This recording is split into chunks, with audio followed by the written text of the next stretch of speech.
গাজায় চলমান নৃশংসতা বন্ধ না করলে ইসরায়েলের উপর কঠোর নিষেধাজ্ঞা দিতে আন্তর্জাতিক সম্প্রদায়ের প্রতি আহ্বান জানিয়েছেন ইসরায়েলের ৩১ জন বিশিষ্ট নাগরিক।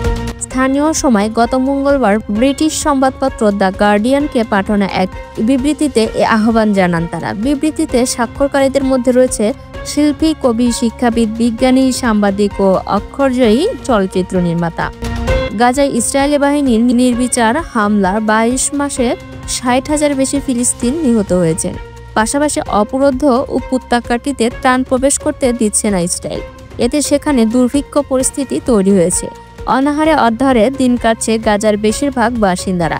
এমন পরিস্থিতিতে ইসরায়েল ৩১ জন বিশিষ্ট নাগরিক দেশটির উপর কঠোর নিষেধাজ্ঞা দেওয়ার আহ্বান জানালেন। আপনারা দেখছেন আন্তর্জাতিক সংবাদ সংঘ। আমি হাসা সিদ্দিকা, ডিবিজি নিউজ বিডি।